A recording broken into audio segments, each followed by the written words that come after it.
hello everyone and welcome back to my YouTube channel. Today we are going to discuss the important topic of feedback systems. ये feedback mechanism के बारे में हम पढ़ेंगे. So basically feedback in biology is a response within a system, molecule, cell, organism or population that influences the continued activity और productivity of that system. यानी कि feedback जो होता है उसका function क्या होता है, वो किसी भी हमारे बॉडी के मॉलिक्यूल के अंदर यानी मॉलिक्यूलर लेवल के ऊपर या सेल के अंदर या किसी ऑर्गेनिज्म के अंदर या पूरे किसी पॉपुलेशन के अंदर जो फीडबैक होता है वो क्या करता है। जो भी लिविंग ऑर्गेनिजम्स के जो सिस्टम्स होते हैं, बॉडी के इंपॉर्टेंट सिस्टम्स, ये उनको अपनी फंक्शन परफॉर्म करने में हेल्प करता है। यानी ये हेल्प करता है इसकी मदद की वजह से डिफरेंट बॉडी सिस्टम है they can perform their function easily. There are two types of feedback systems. Feedback systems के दो मेन टाइप्स हैं। So the feedback system mechanism that counters act upon each other called positive and negative feedback. Basically दो type जो होते हैं वो एक positive feedback है, दूसरा नेगेटिव फीडबैक है। Positive feedback and negative feedback are basically dependent on each other, यानी एक दूसरे के ऊपर डिपेंडेंट होते हैं और ये एक दूसरे के साथ मिलकर फंक्शन परफॉर्म करते हैं। यानी जो पॉजिटिव और नेगेटिव होते हैं ये बिल्कुल एक दूसरे के अपोजिट में फंक्शन करते हैं। The positive feedback is concerned with the increase or initiate the change of output for any biological system. ये जो पॉजिटिव फीडबैक होता है उसका फंक्शन क्या होता है, ये या तो जो भी लिविंग ऑर्गेनिज्म के प्रोसेस होते हैं उनके अंदर किसी भी एक्टिविटी के अंदर इंक्रीज करेगा या ज़्यादातर जो एक्टिविटीज़ होती हैं उनको इनिशिएट करेगा यानी तब्दीलियों को शुरू करेगा।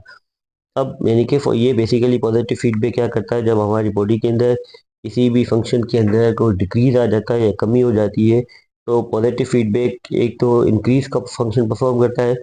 उसके अलावा the second major function of the positive feedback is, ये क्या करता है, कोई ना कोई तब्दीली जो होता है उसको शुरू करता है या किसी भी चेंज को स्टार्ट करता है। अब फॉर एग्जांपल है, if the body is injured and bleeds, positive feedback begins the action by the action of platelets. यानी फॉर एग्जांपल अब हमें एग्जांपल दी गई है जो कि एक इंजरी की एग्जांपल से समझाया जा रहा है कि पॉजिटिव फीडबैक किस तरह से फंक्शन करता है कि if the body is injured and bleeds, positive feedback begins by the action of platelets.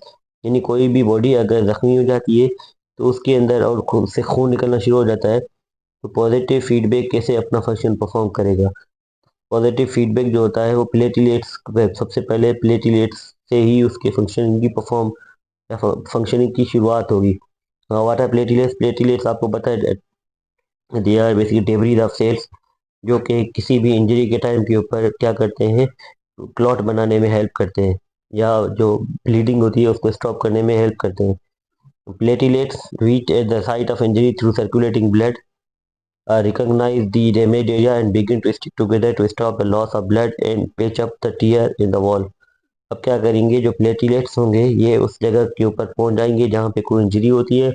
इसकी मदद से ये फ्लो करते हैं प्लेटलेट्स, जो खून जो ब्लड सर्कुलेशन हो रही होती है हमारी बॉडी के अंदर उसके थ्रू फ्लो करते हैं और डैमेज एरिया के पास पहुंचते हैं।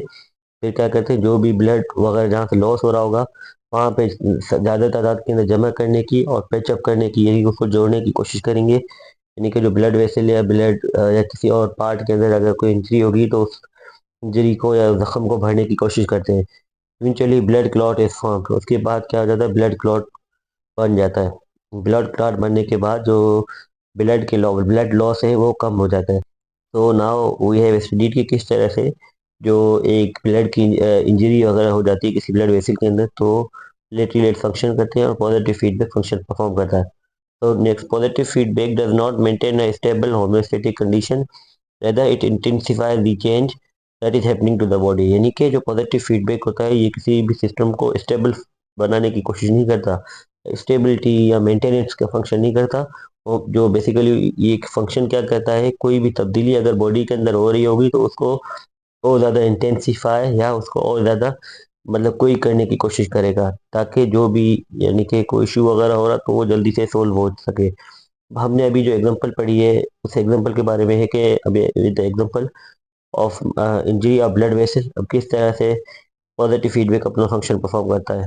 तो इसके अंदर we can see that number one जो है क्या होता है, ये ब्लड वेसल है। ब्लड वेसल के अंदर या टीयर हो रहा है जहाँ से ब्लड का फ्लो हो रहा है, तो पॉजिटिव साइकिल इनिशिएट होगा। सब नंबर वन में क्या हो रहा होगा, नंबर वन यानी ये जो पॉजिटिव फीडबैक सिस्टम स्टार्ट कहाँ से होता है, इससे इंजरी से स्टार्ट होता है, यानी जब इंजरी होगी तो क्या होगा, पॉजिटिव फीडबैक सिस्टम स्टार्ट होगा। सेकंड में क्या होगा, platelets adhere adhere to site and release chemicals, यानी कि प्लेटलेट्स होंगे वो जहाँ पर ये इंजरी की जो जगह है यहाँ पे जमा होंगे, और क्या फंक्शन परफॉर्म करेंगे, डिफरेंट टाइप के केमिकल्स रिलीज करेंगे।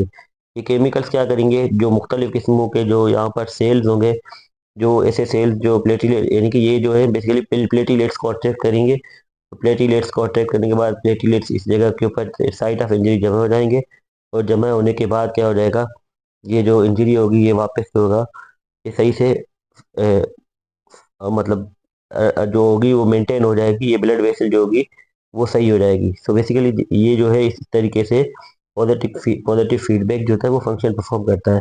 तो वी हैव स्टडी के जो पॉजिटिव फीडबैक और negative feedback, basically feedback system के दो अलग अलग टाइप्स है।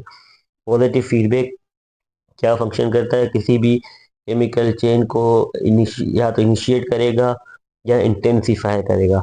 अब एक और टाइप है फीडबैक सिस्टम का, that is the negative feedback. नहीं, नेगेटिव फीडबैक सिस्टम है। अब नेगेटिव फीडबैक क्या करता है, दो the negative feedback suppresses the normal physiological activities to bring the body back to normal state. यानी कि जो बेसिकली नेगेटिव फीडबैक है इसका फंक्शन ये है कि ये हमारी जो बॉडी है उसके अंदर डिफरेंट टाइप की जो एक्टिविटीज होती है, उन एक्टिविटीज़ को, नॉर्मल एक्टिविटीज़ को सप्रेस करेगा यानी कम करेगा। और ये कभी भी जो नॉर्मली डेंजर स्टेट्स होते हैं या डेंजर पॉइंट होती है या हमारी बॉडी को कोई खतरे वाली कंडीशन होती है, तो उससे ये बॉडी को वापस नॉर्मल कंडीशन के ऊपर लेकर आता है। अब इसकी अगेन एक एग्जांपल बताई हुई है कि when it is cold outside या व्हेन इट इज़ कोल्ड, यानी जब बाहर ये या तो कोल्ड ज़्यादा हो तो क्या होगा, बॉडी का जो टेम्परेचर होगा वो क्या होगा, below set point, the body temperature decrease below the set point. नहीं, अगर बाहर कोल्ड ज़्यादा होगा तो हमारी बॉडी का जो इंटरनल टेम्परेचर है, हमें पता है normal body temperature 37 degree centigrade है, इससे कम होना शुरू हो जाता है बाहर की कोल्ड की वजह से।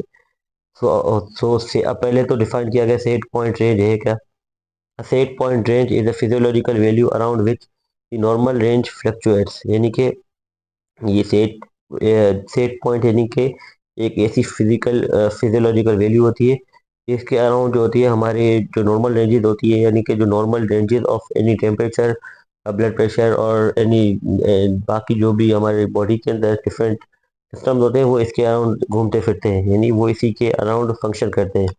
Normal range is the restricted set of value that is optimally helpful and stable. यानी नॉर्मल रेंज हम उसे कहते हैं एक इसी वैल्यू का सेट है जो क्या करता है, हमें हेल्पफुल यानी सेहतमंद और स्टेबल रखता है।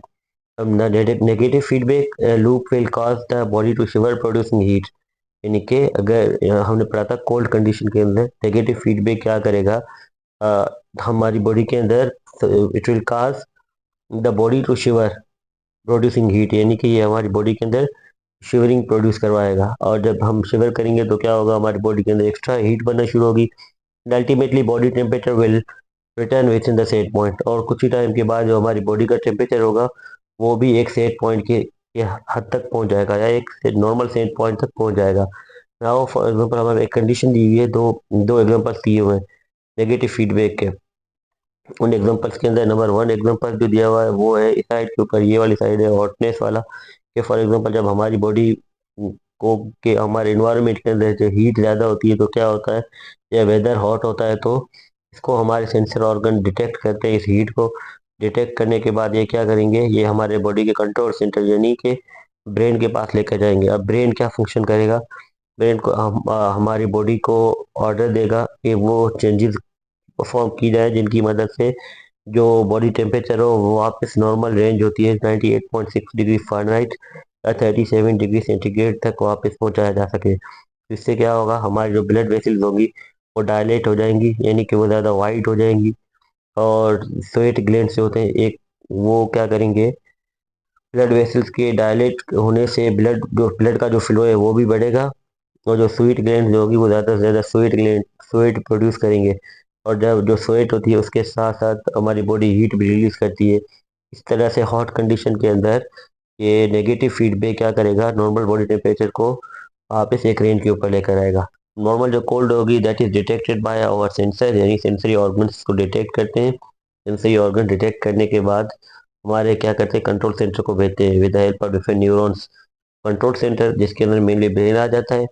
ब्रेन क्या करेगा, अब रेस्पॉन्ड करेगा इन कंडीशन को और कोशिश करेगा हमारी बॉडी के सिस्टम को वापस नॉर्मल रेंज के ऊपर लाने की।